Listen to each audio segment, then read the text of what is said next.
Assalamualaikum warahmatullahi wabarakatuh. Innal hamdalillah nahmaduhu wa nasta'inuhu wa nastaghfiruh wa na'udzu billahi min shururi anfusina wa min sayyiati a'malina. May yahdihillahu fala mudilla lahu wa may yudlil fala hadiya lahu. Amma ba'd.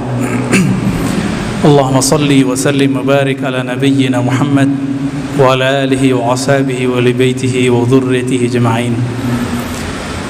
Bapak, saudara, saudari, ikhwan, akhwat fillah, as-saimun, as-saimat, al-qaimun, wal-qaimat. Alhamdulillah, kita sudah sampai di akhir dari 10 hari pertama. Dalam hadis yang masyhur, kita sudah hafal barangkali, tapi jarang dibaca orang. Orang senangnya hadis yang dhaif. Hadis yang dhaif membagi 10 hari pertama, kedua, ketiga. Tapi hadis yang sahih riwayat Imam Al-Bukhari dan Muslim tidak membagi. Idza jaa Ramadan futtihat abwabul rahmah. Jika datang bulan Ramadan, maka dibukakanlah semua pintu rahmat. Tentu pintu rahmat yang Allah bagi untuk dunia. Allah itu dalam hadis Imam Muslim dikatakan inna lillahi mi'ata rahmah. Allah mempunyai 100 rahmat. Satu rahmat Allah bagi mulai dari awal penciptaan alam semesta sampai akhir kiamat nanti. Maka rahmat itu terkumpul banyak di malam ini, terkumpul pada siang-siang Ramadan. Maka disebutlah futtihat abwab, dibukakan pintu-pintu, bukan satu pintu tapi abwab, plural, jamak dari bab. Seperti masjid ini ada pintu-pintu, banyak akses untuk bisa mencari rahmat itu. Lalu rahmat itu apa? Rahmat itu kasih sayang Allah Subhanahu wa ta'ala. Maka orang yang berpuasa akan gampang tersentuh dengan orang lain yang hidupnya kesusahan. Maka kita sering lihat ada orang tiba-tiba ada yang membagikan takjil sebelum berbuka puasa, baik di masjid ataupun di tepi jalan. Alhamdulillah, Ramadan ini sudah mulai hampir normal, walaupun belum normal.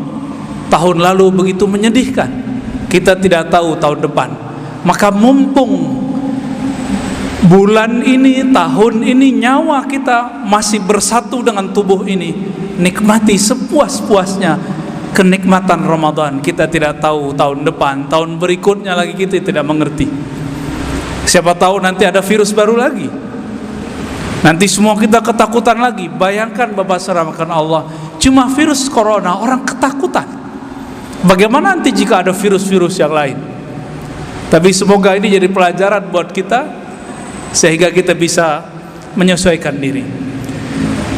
Apalagi kata Nabi tadi kalimatnya pintu rahmat, dan tidak dibagi mulai dari awal Ramadan sampai akhir Ramadan, itu adalah malam-malam rahmat.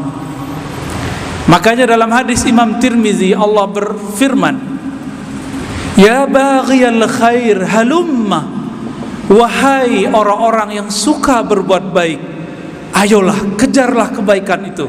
Satu nafas kita di bulan Ramadan ini ridha kepada Allah, itu ibadah.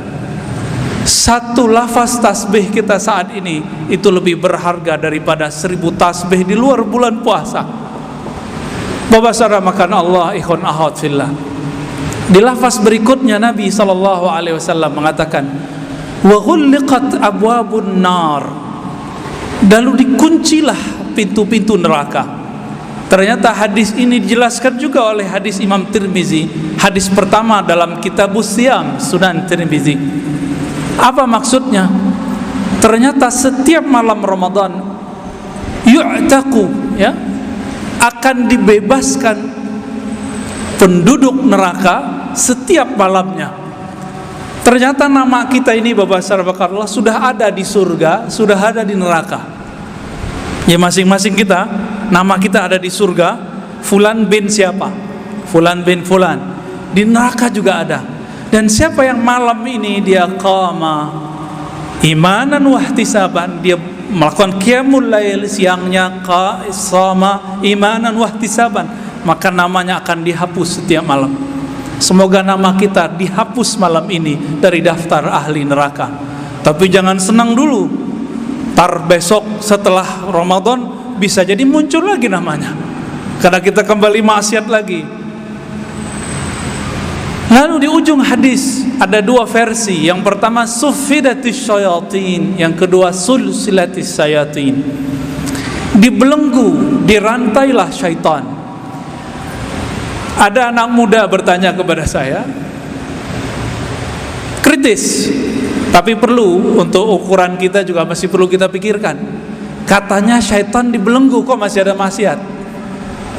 Macam-macam lah penjelasan para ulama, para ustadz, para dai. Orang lupa, hadisnya ada. Apa kata Nabi? Inna syaitan yajri. Syaitan itu mengalir pada tubuh anak Adam, ya, majrad dam, pada pembuluh darahnya. Maka dalam potongan hadis selain Nabi mengatakan fadayyiqu, maka sempitkanlah, lemahkanlah majari, aliran-aliran darahmu yang merupakan tempat aksesnya syaitan. Ini yang sering saya ulang-ulang di beberapa kajian di luar, bahwa syaitan itu pernah meminta izin kepada Allah, ya Rabb, izinkan aku menembus kolbunya manusia. Apa kata Allah? Tidak. Tapi aku izinkan engkau untuk mengakses aliran-aliran yang menuju kepada jantung, yang kita sebut pembuluh darah. Maka di mata ini ada setan, Pak. Di telinga ada setan. Di lidah ini ada setan. Di perut ada setan. Di bawah perut apalagi setannya tambah banyak. Dengan cara melemahkannya. Apa cara melemahkannya? Darah ini kuat kalau kita nutrisinya lengkap. Sekarang kita kurangi nutrisinya. Apa yang terjadi? Tempat syaitan itu berakses, berakselerasi, berbuat, itu tempatnya lemah, maka dia tidak bisa apa-apa. Itulah maksudnya wasuffidati syayatin, syaitan dibelenggu. Jadi bukan berarti sekarang setan-setan dibelenggu Allah. Itu pemahaman anak-anak, orang beragama tidak begitu memahaminya. Ad-dinu liman kana lahu aqlun. Agama itu, kata para imam kita, bagi orang yang mempunyai akal sehat. Nah, hadis seperti ini jangan dipahami seperti anak-anak memahami setan dibelenggu. Tidak begitu. Setan itu dilahirkan, diciptakan. Setiap kali ada manusia lahir, maka Allah ciptakan puluhan, bahkan ratusan, bahkan ribuan setan. Jadi setan itu urusannya sama diri kita. Ketika orang berpuasa, maka setan yang ada pada dirinya sedang dibelenggu. Jadi siapa yang membelenggu? Lafaznya suffidat, dibelenggulah setan. Allah membelenggu setan itu melalui manusia yang melemahkan jalur-jalurnya, akses-aksesnya, yaitu pembuluh darah. Lebih kurang begitu pemahamannya lah. Bapak saudara makan Allah. Dan ini dari awal Ramadan sampai akhir Ramadan. Dan siapa yang terus berpuasa setelah Ramadan, maka dia telah menggenapkan setiap bulannya, setiap pekannya, melemahkan syaitan. Tapi hati-hati, di sini ada yang disebut oleh Imamuna Abu Hamid Al-Ghazali, sahib Ihya Ulumuddin. Apa kata beliau?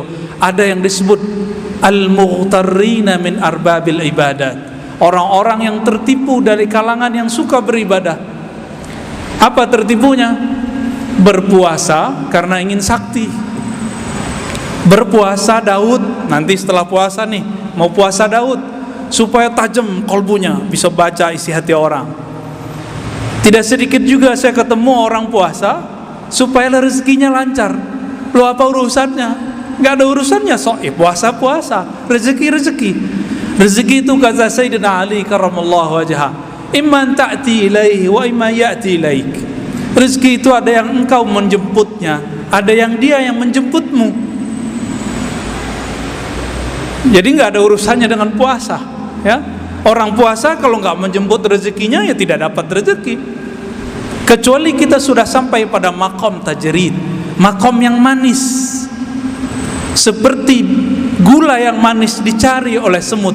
Jika ada orang-orang yang sudah mempunyai kemampuan seperti ini, dia cukup diam-diam saja, maka nanti rezeki datang kepadanya. Ada orang seperti ini dengan cara dia bekerja di masa mudanya lalu tajrid di masa tuanya. Lain lagi dengan cerita ahli-ahli kolbu. Mereka ini melatih kolbunya setiap saat, sehingga ketika kolbunya sedikit berkehendak saja, Allah kemudian mewujudkannya. Inilah yang dikatakan dalam hadis Imam Tirmidzi, man syaghalani dzikri an mas'alati, siapa yang sibuk menyebut namaku sehingga tidak sempat meminta kepadaku, termasuk mencari rezeki barangkali, maka aku akan berikan kepadanya ma'utiyas sa'ilun, apa yang diberikan kepada orang yang meminta, kepada orang yang mencari-cari, kepada orang yang bersusah payah berangkat pagi pulang sore. Dan gitu kita sudah lihat di mana-mana.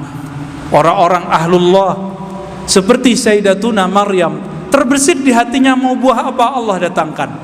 Apakah kita mengingkari ayat ini? Tentu tidak.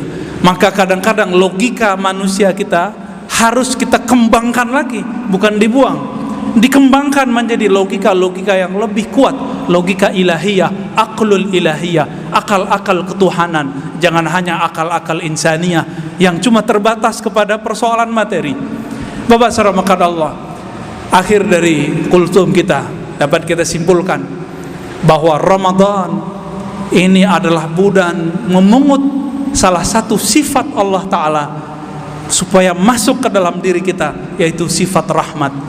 Dan yang kedua, di bulan ini Allah Tabaraka wa Ta'ala menutup neraka dengan cara menghapus nama kita dari daftarnya.